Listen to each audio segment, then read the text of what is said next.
Hi mga kapwa, at eto nga at muli na naman akong naglaro. Syempre pa, para may maibida. Charot! At dito nga ay muli ko na namang naisipang maging siyang tagapaghatid sarap sa bawat isa. At ayun nga, nakaisa. Naisipan ko naman maki-epal sa bot.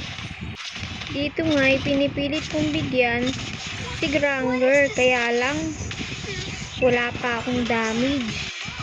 Tapos wala pa rin ulti. Plain shot lang, the please pa. Ang kukunat baga ng dalawang ito. Gustong gusto ko na sana si Atlas, kaya lang hindi ko pwedeng iwan si Alpha.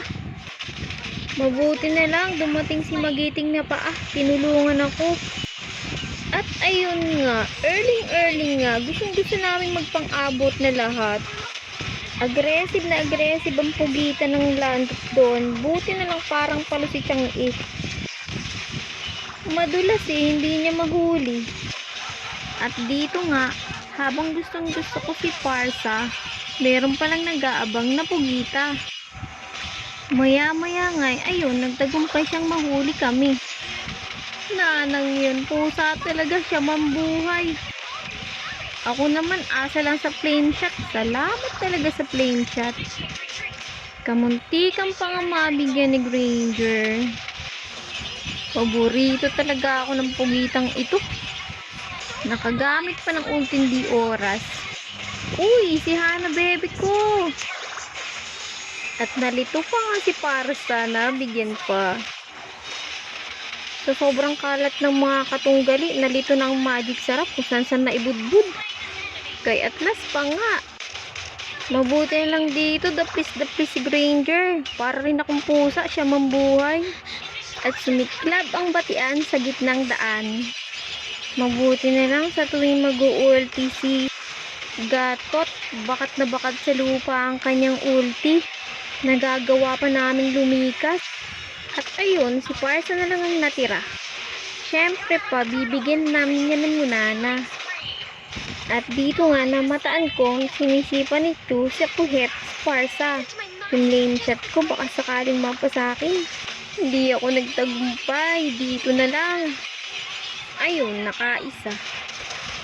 Dito nga, sumama na kami sa Panginoon ng Landot doon para sana tapusin na. Umabot naman kami sa kanilang base, kaya lang hindi pa rin namin nagawang tapusin. Ewan ko ba? Pati ba naman minion bangka kukunat, parang kasing kunat ng tank nila. Ayan, budburan. Magic sarap-sarap yan. Wala pa rin, balik na laang. Namataan ko kasi si Hana baby ko. Binigyan ni Silong's boy 2 hogs. Kaya eto, tamang habol ako sa kanya. At ayun, buti na lang sumama si Muna na cute. Tinulungan ako dito kay Silongs. At nabigyan.